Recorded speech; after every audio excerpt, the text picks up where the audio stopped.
railway tracks, rather aimlessly, outwardly casual, but perhaps inwardly reflective. Does the railway track unlock something in him? What is the nature of this sound?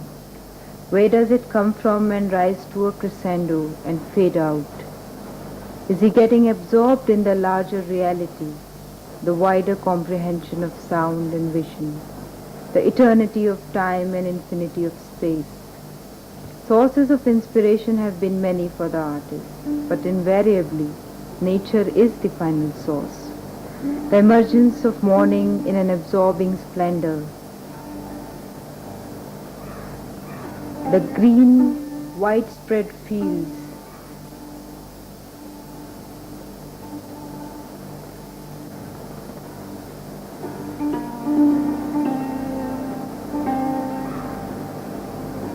the opening gesture of life in a flower.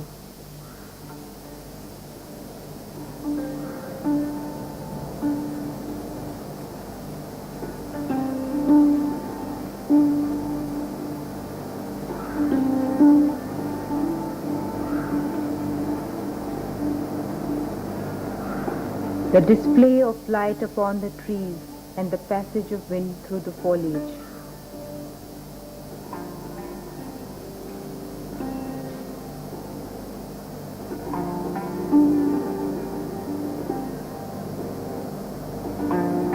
The alchemy of color and rhythm, symmetrical, asymmetrical, a complex involvement.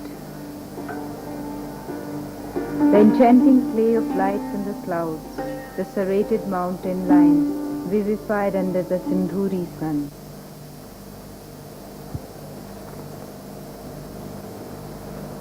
From the pattern of railway tracks to the geometry of his art, from the sounds of railway engines to the strains of his sitar, Om Prakash has created a synthesis of music and painting.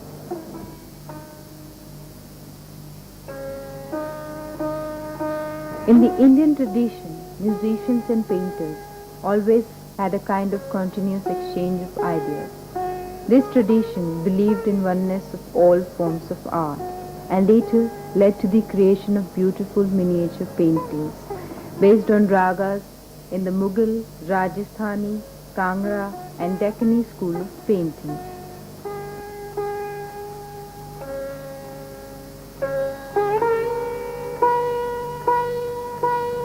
Om Prakash revitalized this tradition by painting Ragmala.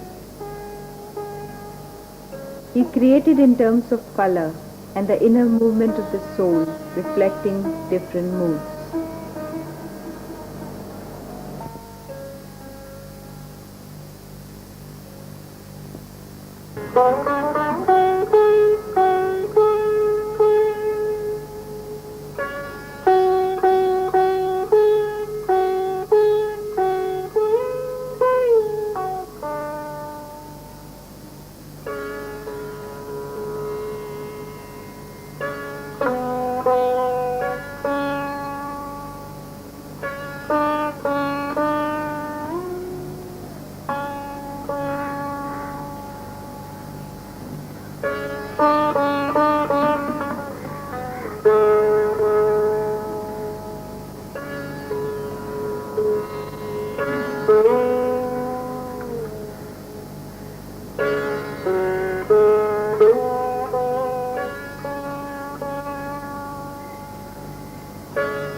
Music is Om's first love. His love affair with sitar began in 1956. and the intensity hasn't been since then.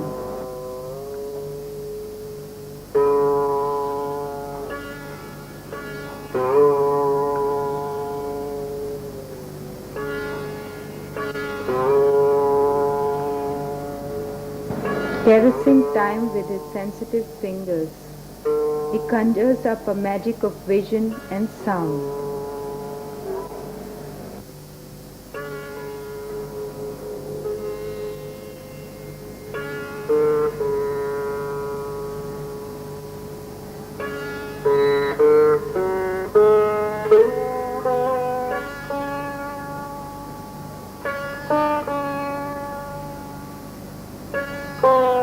His music and paintings are a passionate kaleidoscope of creative patterns.